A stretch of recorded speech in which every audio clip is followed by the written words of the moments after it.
Assalamualaikum warahmatullahi wabarakatuh. Perkenalkan, nama saya Nauf Rizky Fatur Rahman dengan NIM 231080236.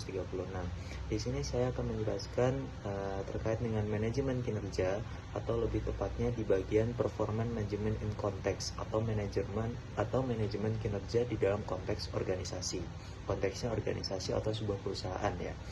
Nah, sebelum saya masuk materi, pasti tuh sekitar kita pasti banyak terjadi sebuah pertanyaan nih. Kenapa kok karyawan yang terkadang usahanya itu lebih keras, lebih berat, tapi kerja yang dihasilkan tuh kayak nggak optimal gitu bagi organisasi. Nah, bahkan sebaliknya, kalau kita melihat ada suatu karyawan yang kerjanya biasa-biasa aja, tidak berat-berat banget, tapi dia tuh bisa menghasilkan suatu yang optimal bagi perusahaan. Nah, jawabannya itu terletak bukan pada individunya, tapi seringkali pada ada atau tidaknya sistem manajemen kinerja yang baik di dalam suatu perusahaan atau organisasi tersebut. Nah, itulah yang akan kita bahas bersama di video ini. Jadi di akhir sesi, saya berharap dengan video ini kalian bisa memahami definisi dari manajemen kinerja, tujuan-tujuannya, kontribusi yang diberikannya, resikonya, bahkan sampai bagaimana manajemen kinerja ini berintegrasi dengan fungsi-fungsi yang ada pada SDM. Dari materi yang telah dipaparkan oleh Bapak Mahfud Hasyari sebelumnya, itu ada menceritakan seorang karyawan tepatnya manajer penjualan bernama Sally. Nah, dia itu bekerja di sebuah perusahaan formasi besar.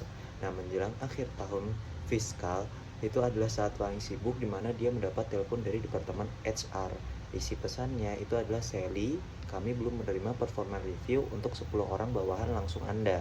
Nah, harus diserahkan, yang dimana laporan itu harus diserahkan sebelum akhir tahun fiskal. Nah, apa yang reaksi Sally? Dia bergumam gitu, oh lagi-lagi formulir penilaian ini kayak buang-buang waktu aja. Jadi si Sally ini kayak seperti muak. Nah, pertama, dia tuh sebagai manajer di sini, dia tuh hampir tidak pernah melihat langsung kinerja bawahannya, karena mereka itu bekerja di lapangan mengunjungi pelanggan. Satu-satunya data yang Sally punya itu adalah angka penjualan, dan itu pun sangat dipengaruhi oleh jenis produk yang para penjual tadi jual dan wilayahnya. Jadi bukan semata-mata karena usaha individu para karyawannya. Nah, kedua, berdasarkan pengalamannya, penilaian kinerja ini tidak berdampak secara apa-apa terhadap kompensasi. Kenaikan gaji itu didasarkan pada senioritas, bukan prestasi para karyawannya. Akhirnya di sini si Sally mengambil langkah yang termudah, yang dimana dia memberikan nilai maksimum kepada semua bawahannya agar tidak ada yang protes, lalu menyelesaikannya dan kembali ke pekerjaan yang sesungguhnya. Nah, jadi kisah Sally ini merupakan contoh nyata yang dimana tuh sistem manajemen kinerja yang gagal diterapkan, bukan karena Sally adalah orang yang buruk, tapi karena sistemnya tidak dirancang dengan benar. Dan inilah yang akan kita belajar hari ini, bagaimana cara mencegah hal di perusahaan Sally ini terjadi di perusahaan yang lain.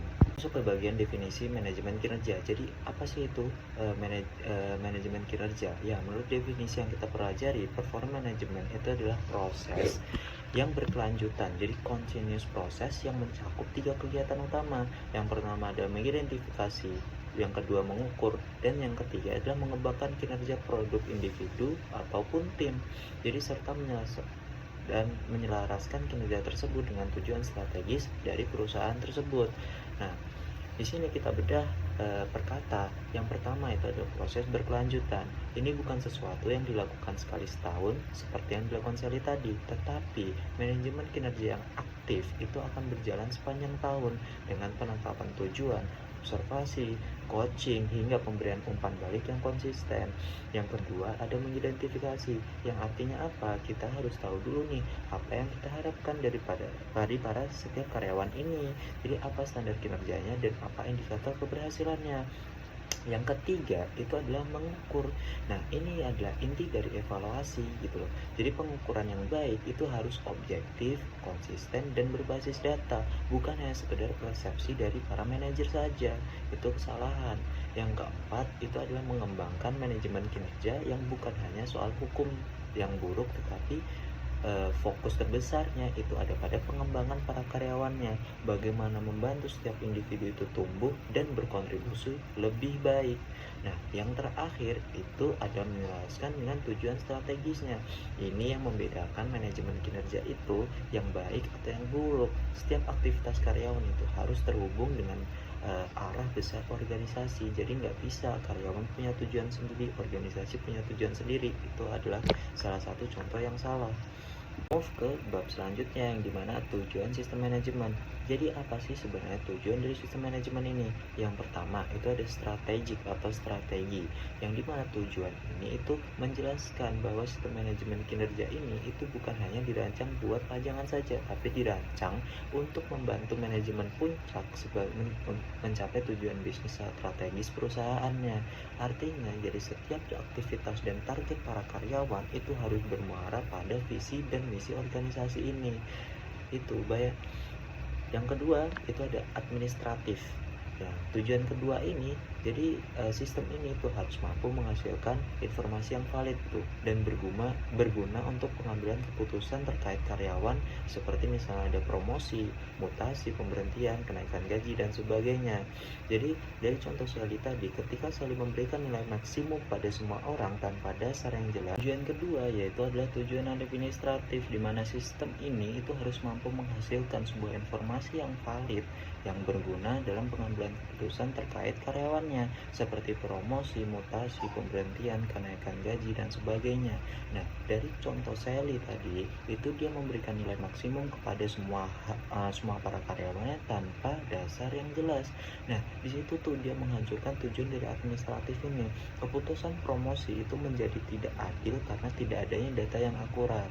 Dan yang ketiga itu ada informasional, yang dimana karyawan berhak mengetahui gitu bagaimana kinerja mereka, apa yang mereka dapat, apa yang diharapkan organisasi itu kepada para karyawan, apa yang diharapkan pelanggan, apa yang diharapkan atasan mereka gitu. Tanpa informasi ini, karyawan itu bekerja dalam kegelapan. Dia nggak tahu nih karyawan nih untuk memenuhi ekspektasi siapa gitu. Mereka tidak tahu apa yang mereka lakukan itu sudah benar atau masih perlu diperbaiki. Yang keempat ada development, yaitu pengembangan. Ini manajemen kinerja ini harus mampu memberi ruang bagi manajer dan rekan kerja untuk memberikan coaching kepada para karyawan mereka. Ini itu adalah dimensi paling sering terabaikan karena dinilai paling gampang gitu, disepelekan. Padahal justru inilah nilai terbesar dari manajemen kinerja, bukan menghakimi tapi mengembangkan para karyawannya. Berikutnya yaitu tujuan kelima, yaitu organizational maintenance, yang dimana itu atau yang biasa kita sebut pemeliharaan organisasi. Tujuan dari kelima ini itu sistem ini itu membantu menciptakan inventaris talenta dan menyediakan informasi untuk perencanaan tenaga kerja dan sumber daya manusia. Dengan kata lain, kinerja yang akurat dengan kinerja yang akurat, manajemen itu dapat menjawab pertanyaan yang seperti siapa yang siap dipromosikan, divisi mana yang kekurangan, kompetensi apa yang diperlukan. Jadi tugas manajer itu dia jelas gitu apa yang dibutuhkan dari divisi ini. Yang keenam atau yang terakhir di sini ada dokumentasi, yang mana ini tujuan keenam atau terakhir.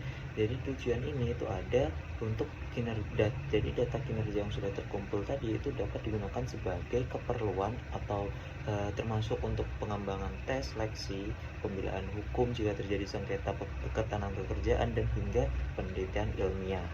Yang selanjutnya itu ada namanya kontribusi manajemen kinerja, yaitu ketika sistem kinerja ini diimplementasikan dengan benar, dampaknya itu bukan hanya dirasakan oleh para pihak dalam perusahaan, tetapi juga para karyawannya, baik itu individu, baik itu manajer maupun organisasi secara keseluruhannya. Dari sisi karyawan, itu manajemen kinerja yang baik itu meningkatkan self insight mereka atau pemahaman diri mereka. Karyawan itu menjadi tahu gitu kekuatan dan kelemahan mereka itu ada di mana. Self system ini atau dari adanya self system ini, para karyawan itu akan menjadi percaya diri gitu. Mereka akan menjadi lebih termotivasi, lebih giat untuk mengembangkan dirinya agar lebih kompeten dalam menjalankan tugasnya. Nah, kalau kita lihat dari sisi manajernya, sistem ini itu membantu mereka untuk memahami lebih baik gitu bagaimana kinerja bawahannya. Pandangan mereka tentang kinerja itu akan menjadi lebih terstruktur dan dapat dikomunikasikan dengan para karyawan gitu. Dan diferensiasi antara karyawan dengan manajer ini pun sangat rendah dan menjadi lebih tepat waktu dan akurat. Dan dari sisi organisasi atau perusahaannya, tujuan strategis ini itu menjadi lebih jelas bagi seluruh lapisannya. Tindakan administratif seperti promosi, reward yang adil yang diberikan pada karyawan itu menjadi tepat sasaran. Nah, organisasi otomatis juga akan mendapatkan perlindungan yang lebih baik, potensi gugatan hukum terkait tenaga kerjaan, dan yang tidak paling kalah penting itu adalah perubahan yang terjadi dalam organisasi itu menjadi lebih mudah difasilitasi. Namun dari sisi baiknya, kita juga harus melihat dari sisi buruknya. Seperti dua sisi mata uang. Ketika sistem manajemen kinerja itu diimplementasikan dengan buruk, pasti hal yang dihasilkan itu juga akan buruk. Seperti masalah Sally tadi, dampak negatifnya itu akan sangat merugikan. Nah, coba dibayangkan apa yang terjadi pada para karyawan yang benar-benar bekerja keras tanpa bekerja keras terus tapi mendapat nilainya itu rendah atau sama aja dengan karyawan yang tidak bekerja keras, maka pasti karyawan tersebut harga dirinya akan hancur gitu, akan kehilangan motivasi dan semangat dalam bekerjaannya. Lebih jauh lagi, sistem yang buruk itu dapat menyebabkan kerusakan hubungan antara atasan dan juga bawahan, menciptakan konflik internal dalam perusahaan dan ketidakpercayaan yang berkepanjangan, yang dimana kalau ini dibiarkan perusahaan bisa hancur. Yang lebih berbahaya lagi, sistem ini itu tidak dirancang dengan baik, yang dimana itu akan membuka celah untuk penggunaan informasi yang salah atau menyesatkan, ya kan. Penilaian ini yang tidak konsisten itu menciptakan sumber yang berbeda-beda antara tim satu atau departemen yang lainnya. Akhirnya sistem yang buruk ini itu menghabiskan waktu dan uang yang kita punya yang harusnya bisa tersalurkan dengan baik itu menjadi terbuang-buang tanpa kegunaan apapun, bahkan dapat berujung pada tuntutan hukum dari karyawan yang merasa tidak diadili dengan benar. Semua ini bisa dihindari jika kita para manajer itu bisa merancang sistem ini tuh dengan benar gitu. Oke, lalu seperti apa sih seharusnya sistem manajemen kinerja yang baik dan ideal itu? Itu ada 5 karakteristiknya yang bisa kita lihat. Yang pertama itu ada kesesuaian atau yang namanya congruence. Sistem ini itu harus memiliki strategi congruent atau selaras dengan strategi bisnis organisasi dan konteks selaras ini itu harus sesuai dengan konteks dan budaya organisasinya. Tidak ada satu sistem manajemen kinerja itu yang cocok untuk semua jenis organisasi. Jadi sistem ini harus menyesuaikan perusahaannya. Tidak bisa satu sistem ini digunakan oleh berbagai perusahaan. Yang kedua itu ada kualitas teknisnya. Dari sisi kualitas teknis, kita itu harus bisa menyeluruh atau mencakup semua aspek kinerja yang relevan di dalam perusahaan tersebut, dan harus reliable dan juga konsisten dalam pengukurannya. Jadi tidak ada pengukuran yang tidak valid, harus benar-benar diukur dengan valid dengan apa yang ingin kita ukur. Dan kita juga harus bisa mengidentifikasi secara tepat siapa yang berkinerja efektif dan siapa yang tidak. Dan selanjutnya adalah kemudahan implementasi. Nah, sistem harus praktikal, yaitu mudah digunakan dalam keseharian karyawan, harus meaningful, bermakna, dan harus spesifik gitu, memberikan panduan yang jelas tentang apa yang harus diharapkan, jadi biar para karyawan itu tidak bingung. Dan yang terakhir adalah keadilan etika.